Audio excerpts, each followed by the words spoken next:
దేవుని బిడ్డలారా, ఈ యొక్క పరిశుద్ధ గ్రంథము క్రొత్త నిబంధన పాత నిబంధన అనే ఈ పరిశుద్ధ గ్రంథాన్ని సేవకునికి ఇచ్చి ఈ మాటల ద్వారా నువ్వు ఆదరించు. ఈ మాటల ద్వారా నువ్వు ఆ వ్యక్తిని నా సన్నిధి కొరకు నువ్వు సిద్ధపరుచు అని చెప్తూ ఆయన ఒక మాట అంటున్నారు, నువ్వు ఇంకా ఏమైనా ఖర్చు పెడితే అంటే ఆ వ్యక్తి అతని కొరకు ప్రార్థన చేస్తాడు, వాక్యాన్ని బోధిస్తాడు, ప్రయాసతో దేవుని కొరకు ఆ సంఘాన్ని కడుతూ ఉంటాడు. అతని వ్యయ ప్రయాసల కొరకు దేవుడు ఏమంటున్నాడో తెలుసా, నేను మరలా వచ్చి నీకు ఇస్తాను అంటున్నాడు. ఈరోజు సంఘం దేని కొరకు సిద్ధపడాలంటే పరలోక రాజ్యం కొరకు సిద్ధపడాలి. పెండ్లి కుమారుని కొరకు సంఘం సిద్ధపడాలి. వధువు సంఘము సిద్ధపడాలంటే ఈ యొక్క భూమి మీద ఈ సంఘం ఎలా ఉండాలి అని అంటే, ఇదిగో సంఘంలో వాక్యం ఉండాలి, సంఘంలో ప్రార్థన ఉండాలి. ఆ ప్రార్థన దేవుని కొరకు ఇంపైన సువాసన వలె భక్తుల యొక్క ప్రార్థనలు ఉండాలి. ఈరోజు ఆ ప్రార్థనలు ఉంటున్నాయా? ఈరోజు ఆ ప్రార్థనలు ఉండట్లేదు. ఈరోజు దేవుని సన్నిధానంలో సేవకులు ఎలా ఉంటున్నారంటే డబ్బు కోసమే, ధనము కోసమే. దయతో క్షమించాలి ఎవరైనా సరే ఈ మాటలు వింటే నొచ్చుకుంటే. ఎందుకో తెలుసా, చాలా వాక్యాలు నేను వింటూ ఉంటున్నాను, చాలామందిని గురించి నేను గమనిస్తూ ఉంటున్నాను. వాళ్ళు దేని కొరకో తెలుసా, ప్రార్థన చెయ్యాలంటే డబ్బంట. చేతులుంచి ఆన్లైన్లో ప్రార్థన చేయటానికి కూడా డబ్బులు కావాలంట. మీకు వందనాలు నాయన. వేలు కావాలంట, వందలు కాదు, వేలే. ఏమి దౌర్భాగ్యం! ఏది సంఘాన్ని పోషించే సేవకుడు ఏ రీతిగా ఉంటున్నాడు ఒక్కసారి గమనించాలి. నా ప్రియమైన దేవుని బిడ్డలారా, అపోస్తుల కార్యాలు 6వ అధ్యాయము 4వ వచనంలో పేతురు భక్తుడు ఈ మాట మాట్లాడుతూ ఉంటాడు. అపోస్తలుడు ఏమని అంటారంటే, అయితే మేము ప్రార్థన యందును వాక్య పరిచర్యందును ఎడతెగక ఉందుమని చెప్పిరి. ఎలా ఉంటానంటున్నారమ్మా సేవకులు? ఎలా ఉంటానంటున్నారయ్యా సేవకులు? వాక్యమందును వాక్య పరిచర్యందును ప్రార్థన యందును. ఈ రెండు కూడా ప్రతి క్రైస్తవుడికి, ప్రతి సేవకుడికి ప్రాముఖ్యము. మరి ఇది ఉంటున్నదా? నీ బ్రతుకులో ఇది ఉంటున్నదా? మరి ఇది లేకోకుండా నువ్వెలా అభివృద్ధి చెందగలుగుతావు? ఈ యొక్క ప్రార్థనా జీవితం లేకోకుండా నువ్వెలా దేవుని సన్నిధిలో వర్ధిల్లగలుగుతావు? వాక్యము లేకోకుండా నువ్వెలా తెలుసుకోగలుగుతావు? ఎలా రుచి చూడగలుగుతావు? యెహోవా ఉత్తముడని రుచి చూచి తెలుసుకోవాలంట. యెహోవా ఉత్తముడని రుచి చూచి తెలుసుకోవాలంటే ఎలా చూడాలి? ఇదేమన్నా బిర్యానీయా, లేకపోతే చికెన్ కర్రీయా, మటన్ కర్రీయా, చేపల పులుసు? ఏంటిది? దేవుని యొక్క వాక్యాన్ని నీవు రుచి చూడాలి. ఈ వాక్యాన్ని నువ్వు రుచి చూడాలంటే దీన్ని చదవాలి. ఈ వాక్యాన్ని నువ్వు చదవాలి. ఈ వాక్యము నీ హృదయములో భద్రపరుచుకోవాలి. ఈ వాక్యమును నీవు నీ హృదయంలో భద్రపరుచుకున్నప్పుడు ఈ వాక్యము ద్వారా నీవు కట్టబడతావు. ఈ వాక్యము నిన్ను సరిచేస్తుంది. అందుకే కీర్తనకారుడు ఓ మాట చెప్తాడు. యెహోవా మొదటి కీర్తనలో, యెహోవా ధర్మశాస్త్రమునందు ఆనందించుచు దివారాత్రములు దానిని ధ్యానించువాడు ధన్యుడు. ఈ వాక్యము నీ హృదయములో లేకపోతే నాలంటోడు వచ్చి నీకు వాక్యాన్ని చెప్పినప్పుడు నీకు అర్థం కాదు. నువ్వు తలకై ఊపుతావు అంతే. నాలంటోడు తప్పుడు చెప్పుకుంటూ, తప్పులు బోధలు చెప్పుకుంటూ, లోక సంబంధమైనదంతా కూడా తీసుకుని వచ్చి నీకు చెప్పుకుంటూ వెళ్ళిపోతే నీకు అర్థం కాదు. నువ్వు గంగిరెద్దులేగా తలకాయ ఊపుతావు. నేను నిన్ను ఆడించేవాడిలాగా ఉంటాను. కానీ ఎవరైనా సరే మీరు బెరయ సంఘస్థుల వలె మీరు ఉండాలి. వాక్యము అలా ఉన్నదో లేదో పరిశీలనగా చూసేవారిగా మీరు ఉండాలి. మీరు అలా లేకపోతే మేము చెప్పే వాక్యం మీకు అర్థం కాదు. వింటారో విడిచిపెట్టి వెళ్ళిపోతారు. అయితే వాక్య పరిచర్య అందును ప్రార్థన అందును మేము ఎడతెగక ఉంటామంటున్నారు. ఎడతెగక వారు ఎప్పుడు కూడా ప్రార్థనలోను వాక్యము ప్రకటించుటలోనే ఉండేవారు శిష్యులు. నా ప్రియమైన దేవుని బిడ్డలారా, అయితే ఒక్కసారి గమనిస్తూ ఉంటున్నప్పుడు సంఘము దేన్ని సూచిస్తూ ఉంటున్నదంటే పొలాన్ని సూచిస్తూ ఉంటున్నది. సంఘము పొలాన్ని సూచిస్తూ ఉంటున్నది దేవుని యొక్క వాక్యములో. ఆ పొలములోనంట అనేకమైన చెట్లు ఉన్నాయంట. ఆ చెట్ల మధ్యలో దేవుడు ఒక చెట్టుని నాటించాడంట. ఆ చెట్టు ఫలించాలని చూస్తున్నాడు. అయితే ఆ చెట్టు ఫలించట్లేదు. ఆ చెట్టు ఫలించట్లేదు. ఎందుకు ఫలించట్లేదయ్యా అనంటే ఆ చెట్టు ఏమో దాని వేర్ల దగ్గర బాగోలేదేమో, దానికి ఎరువు తక్కువైందేమో, దానికి నీడొచ్చిందేమో, లేకపోతే ఏ విధంగా ఉన్నదో తెలీదు. ఆ చెట్టు నిన్ను సూచిస్తూ ఉంటున్నదేమో. ఈరోజు రాత్రి ఆలోచించమని నా 2 చేతులు జోడించి నిన్ను వేడుకుంటున్నాను. మహిమగల తండ్రి మంచి వ్యవసాయకుడు. మహి తోటలో నరు మొక్కలను నాటించాడు. ఆ ఆత్మ ఫలాలు నువ్వు ఫలించాలని దేవుడు చూస్తూ ఉంటున్నాడు. హల్లెలూయా, హల్లెలూయా. నా ప్రియమైన దేవుని బిడ్డలారా, చూడండి ఒక్కసారి లూకా సువార్త 13వ అధ్యాయము 6వ వచనం నుంచి 9వ వచనం వరకు ఈ విధంగా ఉంటుంది. ఒక మనుష్యుని ద్రాక్ష తోటలో అంజూరపు చెట్టు ఒకటి నాటబడి ఉండెను. అతడు దాని పండ్లు వెతక వచ్చినప్పుడు ఏమీ దొరకలేదు. గనుక అతడు, ఇదిగో 3 ఏండ్ల నుండి నేను ఈ అంజూరపు చెట్టున పండ్లను వెతకుచున్నాను, కానీ ఏమీ దొరకలేదు. దీనిని నరికివేయము, దీని వలన భూమి ఎలా వ్యర్థమైపోవాలనని ద్రాక్ష తోటమాలితో చెప్పాను. ఈ తోటమాలి ఎవరిని చెప్పుకుంటున్నాం? ఈ యొక్క పూటకూళ్ళవాడు ఎవరిని చెప్పుకుంటున్నామంటే సేవకుడు.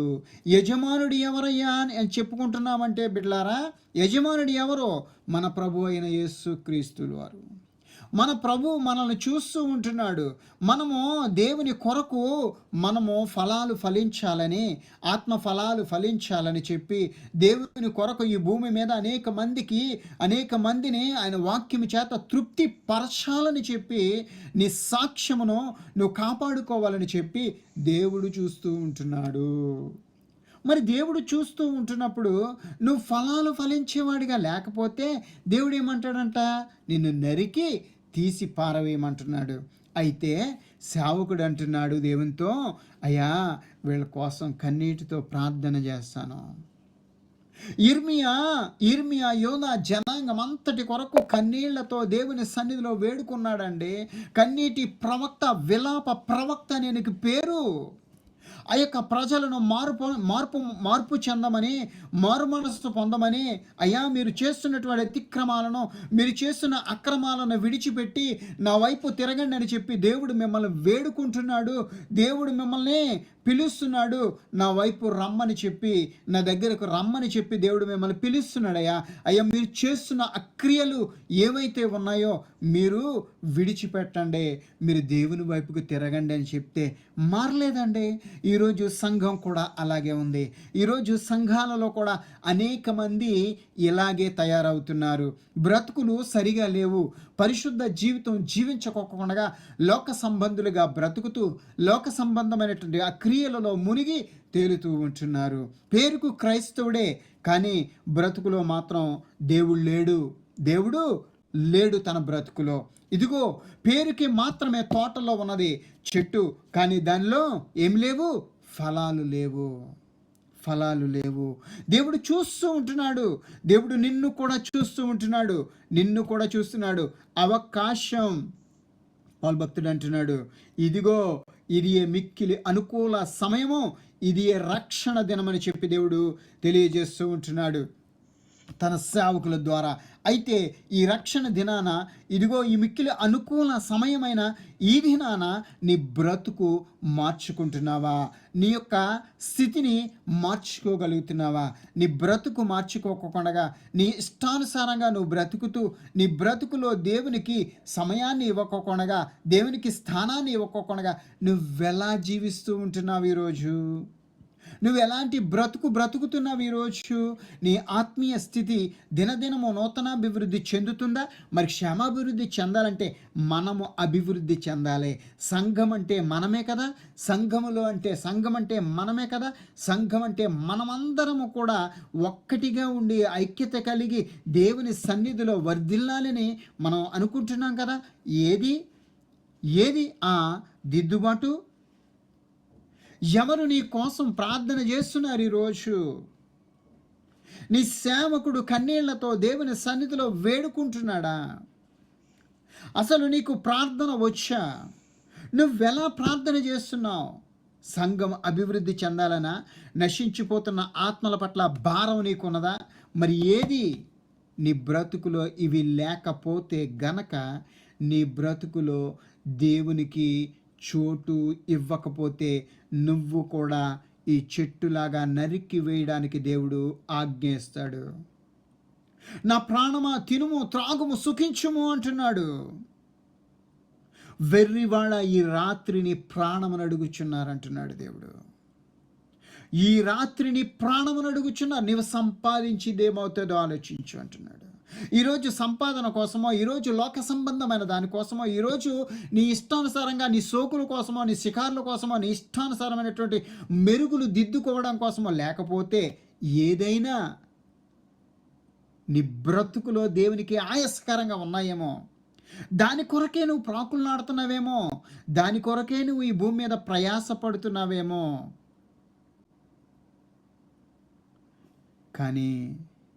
కానీ దేవుడు నీతో అంటున్నాడు, నీ కొరకు సంఘం, నీ కొరకు సేవకుడు ఏడుస్తున్నాడు. ఈ సంవత్సరానికి కూడా ఉంచయ్యా, ఈ సంవత్సరం కూడా ఉంచయ్యా. ఈ సంవత్సరం కూడా ఉంచితే ఈ సంవత్సరం అయినా సరే అది కాపు కాస్తే సరే, కాయకపోతే దాన్ని నరికేదిగానయ్యా అన్నాడు. నరికేస్తానన్నాడు, ఇరువేస్తానన్నాడో, ఏమేస్తానన్నాడో చూడండి ప్రేమ. అయితే అయ్యా నేను దాని చుట్టూ త్రవ్వి ఎరువు వేయి మట్టుకు ఈ సంవత్సరం కూడా ఉండనిమ్ము. అది ఫలించినా సరే, లేని ఎడల నరికి వేయుమని అతనితో చెప్పాను. నీకోసం ఎంతోమంది ప్రార్థన చేస్తున్నారేమో, నీకోసం నీ సేవకుడు ప్రార్థన చేస్తున్నాడేమో, నీ ఆత్మీయ సహోదరుడు ప్రార్థన చేస్తున్నాడేమో, నీ ఆత్మీయ తండ్రి ప్రార్థన చేస్తున్నాడేమో, నీ కొరకు అంగలారుస్తున్నాడేమో. నీ బ్రతుకు మార్చుకోమని, నీవు దేవునికి దగ్గరగా బ్రతకమని, నిన్ను దేవుని కొరకు కట్టడానికి ప్రయాసపడుతున్నాడేమో. నువ్వు మారట్లేదేమో, ఆత్మఫలాలు ఫలించడానికి సిద్ధంగా లేవేమో. నీ చుట్టూ త్రవ్వుతున్నాడు, నీరు పెడుతున్నాడో, వాక్యం అనే నీరు పెడుతున్నాడో, పరిశుద్ధాత్మనే నూనె నీ పట్ల నీకు రాస్తున్నాడు, నీ గాయాలను కడుతున్నాడు. కానీ గాయపడిన నీవు, స్వస్థత పొందిన నీవు మార్పు నొందకోకుండా, మారు మనసు పొందకోకుండా, నీ బ్రతుకులో దేవునికి స్థానం ఇవ్వకోకుండా, అదే లోక సంబంధమైన తీరులో నువ్వు ఉంటే గనక నువ్వు అభివృద్ధి చెందలేవు బిడ్డ, నువ్వు అభివృద్ధి చెందలేవు. సంఘం అంటే నువ్వు నేనే,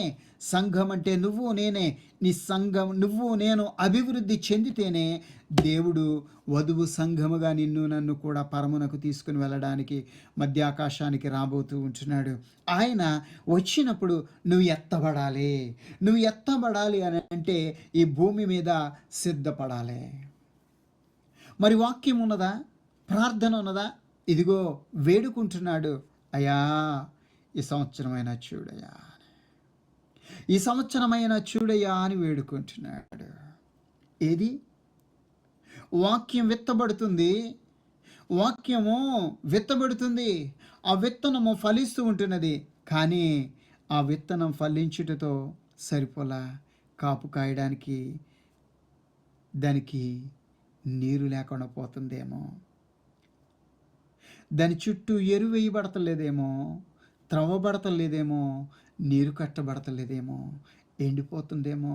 నువ్వు త్రోవలో ఉంటే నీ కొరకు ఎవ్వడు కూడా విచారించడు బిడ్డ. నువ్వు త్రోవలో ఉంటే గనక నీ కోసం ఎవ్వరూ విచారించరు. అయితే నువ్వు తోటలో ఉంటే, సంఘం అనే తోటలో ఉంటే నీ కొరకు అడ్డుపడే ఒక సేవకుడు ఎప్పుడూ ఉంటాడు. ఎప్పుడు ఉంటాడు. నువ్వు సహవాసంలో ఉంటే, ప్రార్థనలో ఉంటే, వాక్య ధ్యానములో నీవుంటే, నీ కొరకు అడ్డుపడే సేవకుడు ఎప్పుడు నీ కొరకు ఉంటాడు. ప్రియ దేవుని బిడ్డ, ఆలోచిస్తావా ఈరోజు? ఆలోచిస్తావా ఈరోజు? సంఘములో మంచి వాక్యము విత్తబడుతూ ఉంటున్నది. ఆ విత్తబడుతున్న విత్తబడుతున్నటువంటి ఆ సందర్భంలో ఆ సంఘములో కంట ఇదిగో దుష్టుడొచ్చి ఆ దుష్టుడొచ్చి కొన్ని విత్తనాలను విత్తిపోయాడు. మంచి విత్తనం గోధుమలను తన సంఘం అనే పొలములో సేవకుడు విత్తుతూ ఉంటున్నాడు. అయితే కొన్ని సందర్భాలలో అబద్ధ బోధకులను, లేకపోతే తమకి ఇష్టం వచ్చినటువంటి వారు ఎవరైనా సరే వాళ్ళకి నచ్చిన బోధన చేసి సాధ్యమైతే ఏర్పరచబడిన వారిని సహితము లాక్కుని వెళ్ళిపోవడానికి సాతానుడు వెలుగుదూత వేషాన్ని ధరించుకుని మన మధ్యలోనికే వస్తూ ఉంటున్నాడు. మన మధ్యలోనే సంచరిస్తూ ఉంటున్నాడు. అయ్యో, వాడు సాతానుడని నువ్వు గుర్తుపట్టకోకుండా వాడు వెలుగుదూత వేషాన్ని ధరించుకున్నాడు అని చెప్పి ఈరోజు నువ్వు గమనించాలి. అది ఎలా గమనించగలుగుతావో తెలుసా? వాక్య ధ్యానము ద్వారానే. వాడి చెప్పే బోధను బట్టి నువ్వు ఆ యొక్క సాతాను సంబంధులను గుర్తెరగగలుగుతావు. నా ప్రియమైన దేవుని బిడ్డలారా, ఈ మొన్న గతించినటువంటి వారం క్రితం మనకి ఇక్కడ కువైట్లో ఒక మీటింగ్ జరిగింది. దేవుని మహాకృపను బట్టి అద్భుతంగా జరిగింది ఆ మీటింగ్. మాథ్యూస్ అన్నగారు వచ్చారు. ఆయన ఇండియా దేశానికి వెళ్ళి కువైట్లో ఇక్కడ ఉన్నటువంటి ఈ దేశంలో ఉన్నటువంటి వారి కోసం ఎంత గొప్పగా ఆయన సంఘములో ఆ యొక్క సాక్ష్యాన్ని పంచుకున్నారో తెలుసా? అయితే నేను ఎవరిని చూడలేదు. తమ్ముడు సురేష్ గారు నాకు ఆ వీడియోని పంపించారు. నేను పూర్తిగా ఉన్నప్పుడు నేను చాలా సంతోషించాను. నా ప్రియమైన దేవుని బిడ్డలారా, ఎందుకో తెలుసా? ఇలా మంచిగా ప్రకటించేవారు చాలా అరుదుగా కనబడుతూ ఉంటున్నారు. కొంతమంది వచ్చి దుమ్మెత్తి పోస్తూ ఉంటున్నారు. కొంతమందిని బట్టి అందరినీ కూడా ఏమంటున్నారు తెలుసా? పాపాత్ములు, పాపిష్టోళ్ళు, బ్రతుకులు మార్చుకోవట్లేదు, వాళ్ళు అలా బ్రతుకుతున్నారు, ఇలా బ్రతుకుతున్నారు, వాళ్ళ ఇష్టానుసారంగా బ్రతుకుతున్నారని కొంతమందిని బట్టి అందరికీ కూడా చెడుగానే మాట్లాడుతూ ఉంటున్నారు. అయితే ఆయన వచ్చి చాలా మంచిగా మన కొరకు మనం పడుతున్నటువంటి కష్టాలను బట్టి అక్కడ ఆయన సాక్ష్యం ఇచ్చాడు. కొన్ని వేల మంది ఉన్నటువంటి ఆ సంఘములో. అలా నీవు ఒక సాక్షిగా ఉండాలి అని కోరుకుంటున్నాను ఈరోజు. నా ప్రియమైన దేవుని బిడ్డలారా, నేను బ్రతుకుతున్నటువంటి బ్రతుకు ఎలా ఉందో, నేను జీవిస్తున్నటువంటి ఈ యొక్క ఆత్మీయ జీవితం ఫలభరితంగా ఉంటున్నదా, మూడుబారిన జీవితంగా నా బ్రతుకు ఉంటున్నదా అని ఒక్కసారి నువ్వు నేను కూడా మన హృదయం మీద చేయి వేసుకుని ఆలోచించాలి. నా ప్రియమైన దేవుని బిడ్డలారా, మత్తయి రాసిన సువార్త 13వ అధ్యాయంలో నుంచి ఈ కొన్ని మాటలు తెలియచేయాలని నేను ఆశపడుతూ ఉంటున్నాను. 24వ వచనం నుంచి 30వ వచనం వరకు ఈ విధంగా ఉంటున్నది. దేవుడు ఒక మనుష్యుడు తన పొలములోనంట గోధుమల్ని విత్తి వెళ్ళాడంట. గోధుమలు విత్తి వెళ్ళిన తర్వాత మరి సాతానుడు వచ్చి ఆ గోధుమల మధ్యలో ఏమి విత్తిపోతున్నాడంట? గురుగులు విత్తి వెళ్ళిపోతున్నాడు. ఆ గురుగులు ఎలా ఉన్నాయా అంటే, గోధుమలను విత్తినవాడు దేవుని సేవకుడు, గురుగులను విత్తువాడు సాతాను సంబంధి. ఈరోజు సంఘములో వాక్యం ఒకరు వచ్చి మీ మధ్యలోనికి మంచిగా దేవుని వాక్యాన్ని బోధిస్తూ ఉంటే, కొంతమంది వచ్చి చెడుగా ప్రకటిస్తూ ఇది అలా కాదు, అది ఇలా కాదు, అది ఇది అని చెప్పి మీ మధ్యలో కొంత గలిబిలిని చేసి వాక్యము మీ హృదయములో నాటకోకుండా మీ హృదయములో విత్తబడిన వాక్యమును చెడగొట్టే కొంతమంది దౌర్భాగ్యులు ఇలా ఉంటున్నారన్నమాట. సేవకులు వచ్చి, అయ్యా ఇదిగో నీవు మన పొలములో, సంఘం అనే పొలములో మంచి విత్తనాలు విత్తావు కదయ్యా, మరి గురుగులు ఎక్కడి నుంచి వచ్చినాయి? ఇది సాతానుడు చేసిన పని. ఇది సాతానుడు చేసిన పని అంటున్నాడు. నా ప్రియ దేవుని బిడ్డ, ఈరోజు దయ్యం ఉన్నదంటే దేవుడున్నాడు. దేవుడు ఉన్నాడంటే దయ్యం కూడా ఉన్నదే. గుర్తుపెట్టుకో, గుర్తుపెట్టుకో. నిన్ను మోసపుచ్చాలని, నిన్ను సరి అయిన మార్గంలో ఉండకోకుండా విత్తబడిన వాక్యము దుష్టుడు ఎత్తుకొని పోతున్నాడంట. దుష్టుడు ఎత్తుకొని పోతున్నాడంట నీ హృదయంలో నుంచి. మరి దుష్టుడు ఎత్తుకొని పోతుంటే నువ్వేం చేస్తున్నావు?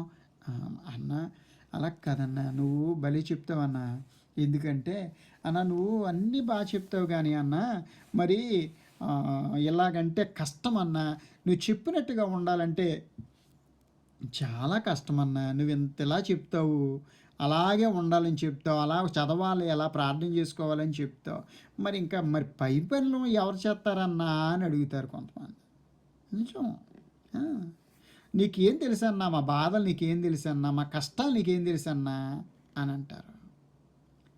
నాకు కష్టాలు ఉన్నాయి, నాకు బాధలు ఉన్నాయి. సాతానుడు నన్ను శోధిస్తూ ఉంటాడు. సాతానుడు నన్ను శోధిస్తూ ఉంటాడు. కానీ వాక్యాన్ని మాత్రం నేను విడిచిపెట్టాను. నా ప్రార్థన మాత్రం నేను విడిచిపెట్టాను. ఉదయం 5 గంటలకు లేచాను నేను. ఉదయం 5 గంటలకు లేచిన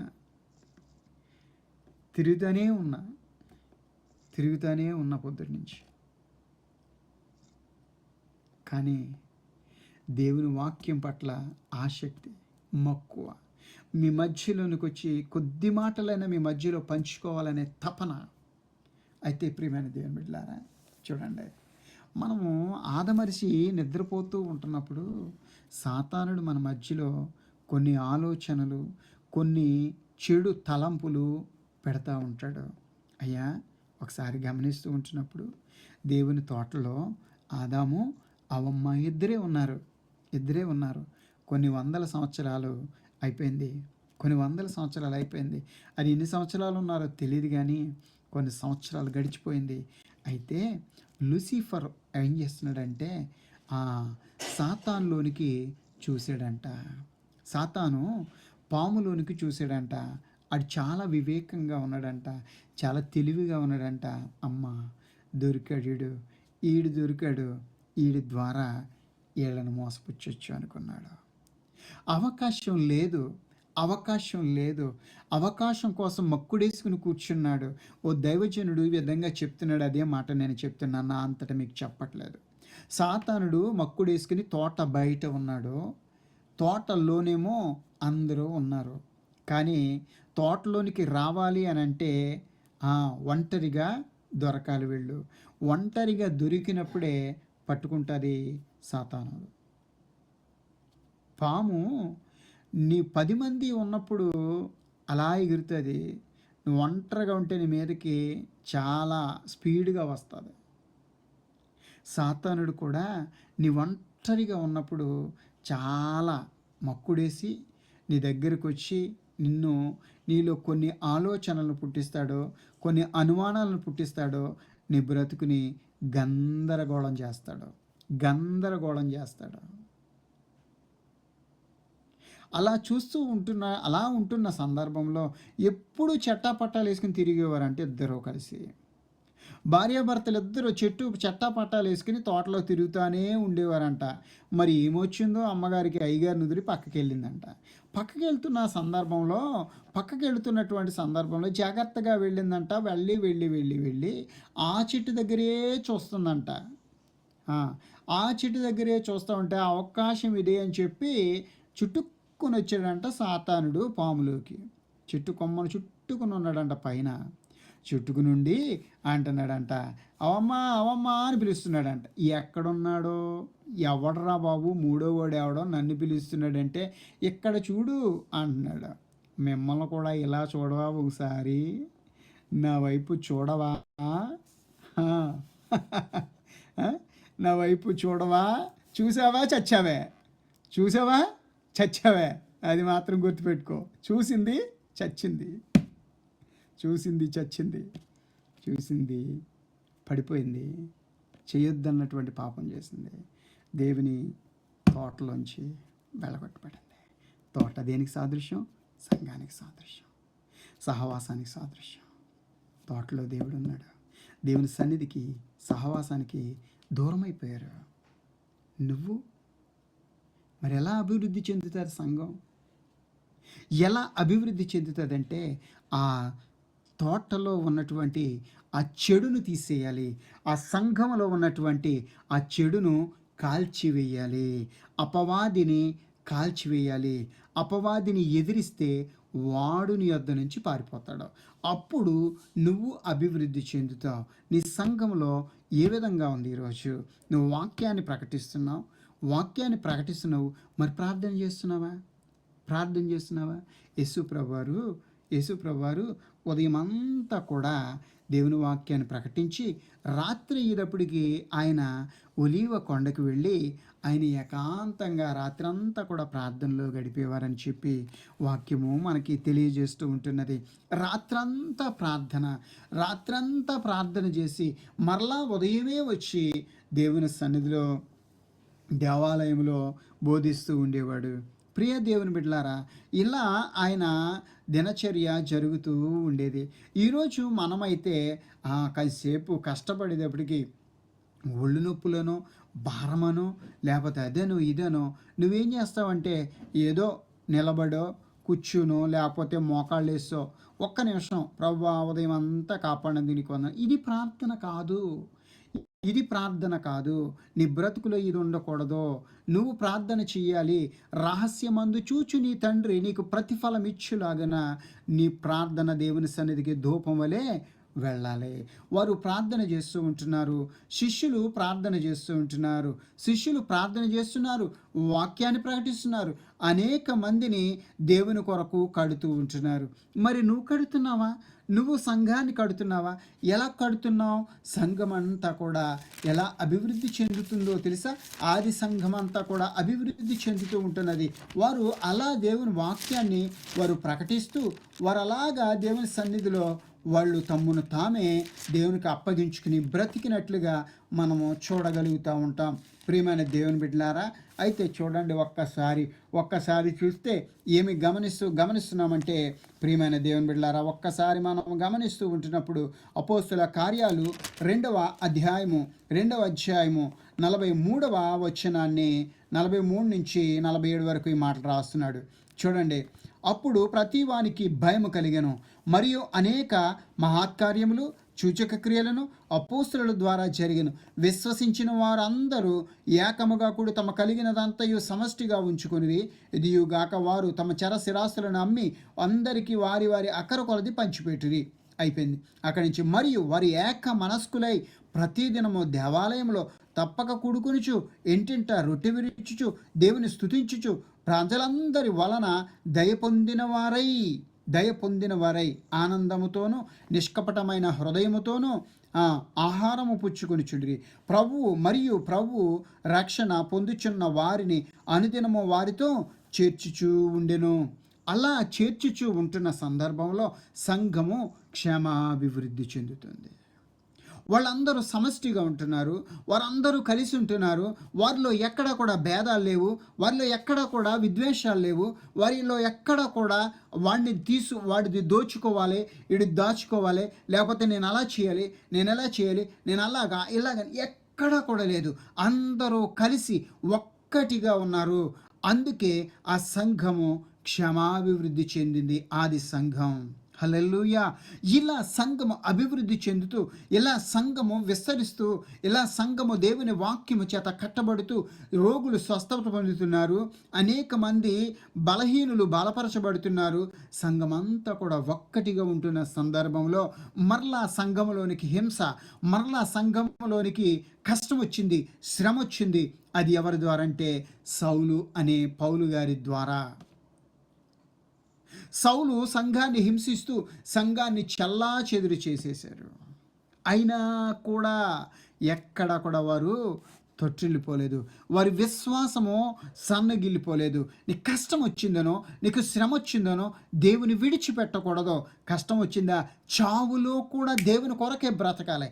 అలా బ్రతికినోడే నిజమైన క్రైస్తవుడు. మరణములో సహితము నవ్వుతూ కూడా దేవుని కొరకు బ్రతికితేనే నీవు నిత్య జీవాన్ని సంపాదించుకుంటావు.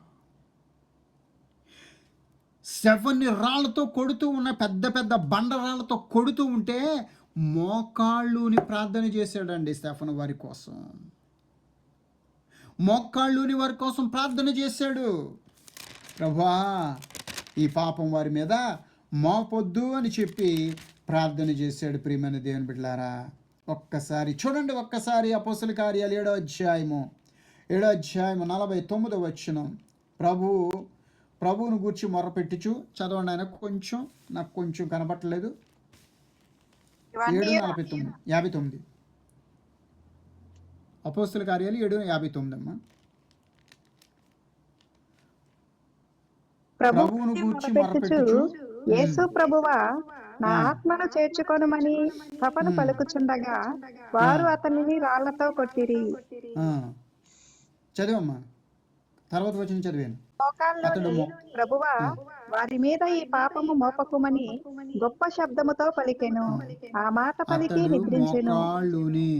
అతడు మోకాళ్ళుని చదివారది నానా.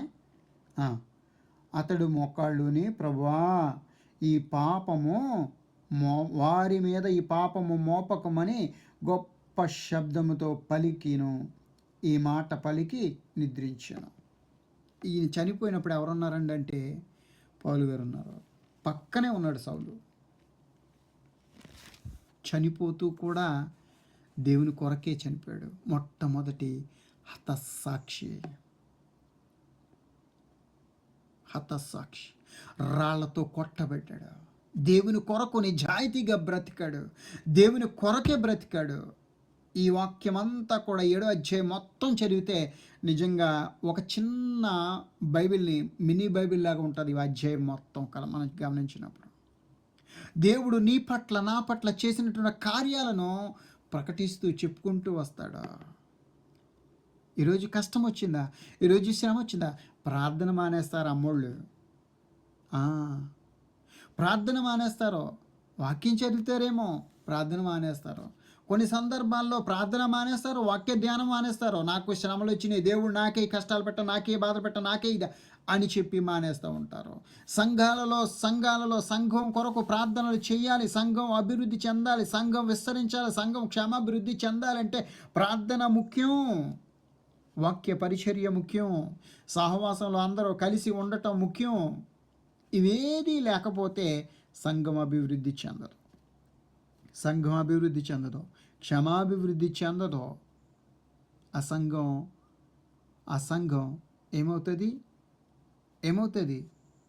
నానాటికి క్షీణించిపోతుంది. కానీ ఈరోజు చాలామంది సేవకులు, ప్రియ దేవుని బిడ్డలారా, కన్నీళ్లతో తమ సంఘాలను కడుతూ, సంఘాల కొరకు ఆత్మల భారంతో వాళ్ళు అనేక మంది కొరకు, నశించిపోతున్న ఆత్మల కొరకు ప్రార్థనలు చేస్తున్నారు. ఉపవాస ప్రార్థనలు, కన్నీళ్లతో ప్రార్థన చేస్తూ ఉంటున్నారు. మరి మనం ఇలా ఆన్లైన్లో కూడుకుంటున్నాం. నువ్వేం చేస్తున్నావో నాకు తెలియదు. అయితే చాలామంది ఎలా ఉంటారో తెలుసా? ఓ ఫోన్లో ఇది ఆన్ చేస్తారో, ఇంకో ఫోన్లో వేరేది చూస్తూ ఉంటారు. ఓ ఫోన్ ఇక్కడ పడేస్తారో, వీళ్ళు పక్కకి వెళ్ళి వేరేది చూసుకుంటూ ఉంటారు. నిజమండి, ఒక్కొక్కడికి 2-3 ఫోన్లు ఉంటున్నాయి ఈరోజు. దయతో క్షమించాలి ఎవరైనా నొచ్చుకుంటే. నేను గమనించినవన్నీ కూడా, గమనించిన గురించే నేను ఈ మాటలు మీకు తెలియజేస్తుంటాను. కొంతమంది అయితే పాటలు పాడటానికే వస్తారో, పాటలు పాడి వెళ్ళిపోతారు. వాక్యం వినవా? నీకు అవసరం లేదా? నువ్వు గానకోకిలివు. మరి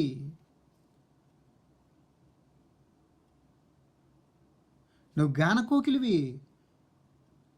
నీ పాటలు వినడానికి, నువ్వు పాటలు పాడకోకుండా ఉంటే సంఘంలో ఎవరో పాడరు.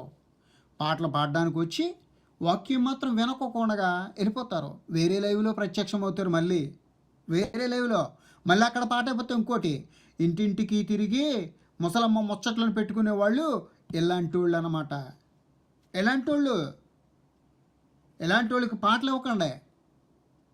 ఏమనుకోవద్దు, నన్ను ఈయనకి ఎందుకు తీసుకొచ్చారని తిట్టుకోవద్దు, నన్ను తిట్టుకున్నా పర్లేదు. మీ సంఘంలో 100 మంది ఉంటున్నారో వాళ్ళకి ఇవ్వండి.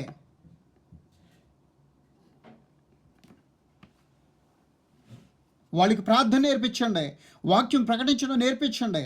పాటలు పాడుతున్నారు కదా, ఒకసారి రాకపోతే రెండోసారి రాకపోతే మూడోసారి వాళ్ళు పాడతారో, నేర్చుకుంటారో, అలవర్చుకుంటారో, దేవుని కొరకు సిద్ధపడతారో. ఇలా మనము సంఘాలను కట్టుకోవాలి. ఇలా మనం దేవుని కొరకు బిడ్డలను సిద్ధపరచాలి. అలా సిద్ధపరుస్తున్నామా? అలా బలపరుస్తున్నామా? వాక్యం ద్వారా మనం బలపరుస్తుంటున్నామా బిడ్డల్ని? వాక్యం అనే విత్తనాన్ని వారికి మనం నాటుతున్నాం కదా, ఆ విత్తనం ఫలిస్తుందా? ఫలభరితమైన జీవితం జీవించుతున్నామా? మనము ఫలభరితమైనటువంటి జీవితం మనం జీవిస్తూ ఉంటున్నామా? మన భక్తి ఎలా ఉంటుంది? మన ఆత్మీయ జీవితం దినదినము నూతనాభివృద్ధి చెందాలి అంటే వాక్యము మనలో క్రియ జరిగిస్తూ ఉండాలి. మనం ప్రార్థన చేస్తూ ఉంటే దేవుడు గొప్ప కార్యాలు చేస్తాడండి. మనం విసుగొక్క ప్రార్థన చేయాలి. అన్యాయస్తుడు అనేటువంటి న్యాయాధిపతి ఒక ఆయన అన్నాడంట. ఆయన ఎప్పుడూ కూడా న్యాయం తీర్చేవాడు కాదంట. అయితే నాలాంటి ఒక ముసలమ్మ పాపం బీద విధవరాలు రోజు పొద్దుట సాయంత్రం వెళ్తుందంట అయ్యగారి దగ్గరికి. అయ్యా దండం పెట్టి, అయ్యా నాకు నా ప్రతివాదికి న్యాయం తీర్చవా అని అడుగుతుంది. ఆయన వింటున్నాడో, సరే అంటున్నాడో, వెళ్ళిపోతుంది. మళ్ళా సాయంత్రం వస్తుంది. అయ్యా ఇలా జరుగుతూ ఉంటుంది బిడ్డ. ఇలా జరుగుతూ ఉంటున్న సందర్భంలో తన మనస్సు అమ్మ వైపుకు తిరిగింది. నేను దేవునికి భయపడలా, మనుషులకి భయపడలేదు. కానీ ఈ బీద విధవరాలు మాటికి వచ్చి గోజాడకుండా ఈమెకి న్యాయం తీర్చాలని అనుకుంటున్నాడు. హల్లెలూయా. ఈమెకి న్యాయం తీర్చాలని అనుకుంటున్నాడు. హల్లెలూయా. నువ్వు మాటికి వచ్చి, నువ్వు ప్రతిరోజు ఉదయము సాయంత్రము దేవుని సన్నిధానంలో నా సంఘం కొరకు, ప్రభా నా సంఘం అభివృద్ధి చెందాలి, ప్రభా మా సహవాసం అభివృద్ధి చెందాలి, ప్రభా మా బిడ్డలు అభివృద్ధి చెందాలి, ప్రభా నశించిపోతున్న నా బిడ్డలు దినదినము అభివృద్ధి చెందాలి. ప్రభా మమ్మను దర్శించు, ప్రభా మమ్మను జ్ఞాపకం చేసుకో, ప్రభా నీ చిత్తమును బట్టి మమ్మను జ్ఞాపకం చేసుకో. ప్రభా ఇదిగో నువ్వు ఒక్కరోజు కాదు, 2 రోజులు కాదు, ఇలా నీ ప్రార్థన సాగుతూనే ఉండాలి. విజ్ఞాపన ప్రార్థన నువ్వు చేస్తూనే ఉండాలి. దేవుడు నీ ప్రార్థన ఆయన సన్నిధికి ధూపం వలె చేరాలి. ప్రతి దినము కూడా దేవుని సన్నిధికి నీ ప్రార్థన చేరాలి. ఆయన వినడని కాదు, ఆయన వింటాడు. నిన్ను పరీక్షిస్తున్నాడేమో. ఆలోచించు ఒక్కసారి. నా ప్రియ దేవుని బిడ్డ, నీ ప్రార్థన ఎంత ప్రాముఖ్యంగా ఉండాలి తెలుసా? ఒక యాకోబు బెన్యామీను కొరకు చేసిన ప్రార్థన వలె ఉండాలి. రాహేలమ్మ చనిపోయింది, తల్లి లేదు. తల్లి పాలు కూడా తనకి ఆ రుచి తెలియదు. తల్లి ప్రేమ, ఆ వెచ్చదనం, ఆ తల్లి యొక్క స్పర్శ తెలియలేదు. కానీ దుఃఖపుత్రుడు అని పేరు పెట్టి చనిపోయింది. కానీ బెన్యామీను కొరకు దేవుడు ఏం చేశాడో తెలుసా? ఆ యాకోబు ఏం చేశాడో తెలుసా? యాకోబు ప్రార్థన చేసి తనకి బెన్యామీను అని పేరు పెట్టాడు. కుడి చేతి పుత్రుడు అని పేరు పెట్టాడు. అతని కొరకు ప్రార్థన చేసినప్పుడు దేవుడు తండ్రి ప్రార్థన ఆలకించాడు. ఇష్మాయేలు కొరకు ఎవరు ప్రార్థన చేశారు? యాకోబు ప్రార్థన చేశాడు. క్షమించాలి, అబ్రహాం గారు ప్రార్థన చేశాడు. ఒక్కసారి బిడ్డను దర్శించి ప్రభా అని. నీ ఇష్మాయేలు గురించి బాధపడొద్దు అన్నాడు దేవుడు. నువ్వు ఇష్మాయేలు గురించి విచారపడొద్దు. అతనిలో నుండి రాజులు వస్తారని దేవుడు చెప్పాడు. అబ్రహాము హాగరుని ఇంటిలో నుంచి బయటికి వెళ్ళగొడుతున్నప్పుడు తన విషయంలో ప్రార్థన చేసినప్పుడు దేవుడు మాట్లాడుతున్నాడు. ఈ యొక్క దేశాలన్నీ కూడా ఆయన సంతానమే కదా. ఎంతగా అభివృద్ధి పరిచాడో దేవుడు చూడండి. యాకోబు చేసిన ప్రార్థన బట్టి దేవుడు ఎంతగా అభివృద్ధి చెందించాడో తెలుసా? బెన్యామీను వంశాన్ని, బెన్యామీను గోత్రాన్ని ఎంతగా అభివృద్ధి చెందించాడో తెలుసా? మొట్టమొదటి రాజు ఆయనలో నుంచి వచ్చాడు, బెన్యామీను గోత్రంలో నుంచే. తండ్రి ప్రార్థన. ఇశ్రాయేలు చెరలో ఉన్నప్పుడు, యూదులు చెరలో ఉన్నప్పుడు బెన్యామీను గోత్రికుడైనటువంటి మొర్దుకై చేసిన ప్రార్థన జనాంగాన్ని అంతటిని కూడా రక్షించాడు. శోకం పెట్టి ఏడ్చాడండి. పౌలు భక్తుడు బెన్యామీను గోత్రికుడు. పౌలు భక్తుడు బెన్యామీను గోత్రం. ఎంత గొప్ప పరిచర్య చేశాడు. అపోస్తలుడు. దేవుని కొరకు శిరచ్ఛేదనం చేపట్టాడు. బ్రతుకుట క్రీస్తే, చావైతే లాభం అన్నాడు. నా పరుగును నేను తొడముట్టించాను. ఆయన నాకు అప్పగించినటువంటి పరిచర్య అంతటిని కూడా నేను నెరవేర్చానని సాక్ష్యం చెప్పాడు. యేసు ప్రభు వారికి మాదిరిగా బ్రతికాడు. నేను క్రీస్తును పోలి నడుచుకున్న ప్రకారం మీరు నన్ను పోలి నడుచుకోండి అని అన్నాడు. ఎవరో చెప్పలేదు అలాగా. ఈరోజు నీ ప్రార్థన అలాగుందా? నీ వాక్యం, నీ సన్నిధిలో వాక్యం ప్రకటింపబడుతుంది, ప్రార్థన ఉందా? నీ సహవాసంలో, నీ సంఘంలో మీరందరూ కలిసి ఉన్నారు. మీరందరూ దేవుని కొరకు సిద్ధపాటు కలిగి ఉన్నారు. మీరందరూ కూడా ప్రార్థనలో ఉంటున్నారు. మీరందరూ కూడా వాక్య ధ్యానంలోను, వాక్య పరిచయలోనూ ఉంటున్నారు. అలాగైతే మీ సంఘం క్షమాభివృద్ధి చెందుతుంది. లేదు, మా సంఘంలో కొన్ని భేదాలు ఉన్నాయి, కొన్ని భేదాభిప్రాయాలు ఉన్నాయి, మా సంఘంలో వాక్యం ప్రకటింపబడతలేదంటే సరిచేసుకోవాలి. మనలో దేవునికి ఆయాసకరంగా ఏదైతే ఉన్నదో దాన్ని మనలో నుంచి తీసేయడానికి ఫస్ట్ ఇష్టపడాలి. ముందు చెడును తీసేయాలి. క్యాన్సర్ పుండుని మామూలుగా కత్తిరిస్తే పోదంట, దాన్ని ఏం చేయాలి? కాల్చాలి. ఆ క్యాన్సర్ పుండుని కాల్చాలి. అలాగే పాపాన్ని కూడా నువ్వు కాల్చేయాలి. నిన్ను నీవు దేవుని కొరకు అప్పగించుకుని పరిశుద్ధాత్మ అగ్ని ద్వారా నువ్వు కాల్చబడాలి. యెషయా పెదవులను ఆ యొక్క బలిపీఠపు నిప్పుల ద్వారా తన పెదవుల చేత పెదవులను కాల్చినప్పుడు తనకి ఏం జరిగిందంట? పాపం పోయిందంట. 6 యెషయా గ్రంథం 6వ అధ్యాయంలో మాటలు కనబడతాయి. అయ్యో, నేను అపవిత్రమైన పెదవులు గలవాడను, అపవిత్రమైన జనుల మధ్య నేను నివసించువాడను, నేను పాపిని అని చెప్పి ఏడుస్తూ ఉంటే దేవదూతల్లో ఒక ఆయన వచ్చి ఆయన పెదవులను కాల్చాడు. ఈరోజు నీ పెదవులు కాల్చబడుతున్నాయా? వాక్యం ద్వారా కాల్చబడుతున్నాయా? నీ బ్రతుకు మారిందా? నీ జీవితం సరిచేయబడుతుందా? దేవుని కొరకు బ్రతుకుతున్నావా? సంఘంలో ఉంటున్నావా? సహవాసంలో ఉంటున్నావా? రొట్టె విరుచుట్లో ఉంటున్నావా? ప్రార్థనలో ఉంటున్నావా? వాక్య పరిచర్యలో ఉంటున్నావా? అయితే గనక నీవు దేవుని కొరకు ఏర్పరచబడిన వాడివి. ఏర్పరచబడిన సంఘం ఇదిగో వధువు సంఘమై ఎత్తబడుతుంది దేవుని యొక్క రాకడలో. ఆ రాకడలో ఎత్తబడాలంటే ఈ 3 క్వాలిటీలు నీలో ఉండాలి. నీలో ద్వేషం ఉండకూడదు, నీలో అసూయ ఉండకూడదు, నీలో దేవునికి ఆయాస్కరమైనది ఏది ఉండకూడదు. దేవుని కొరకు నిన్ను నీవు అప్పగించుకుంటే దేవుడు నిన్ను అభివృద్ధి పరుస్తాడు.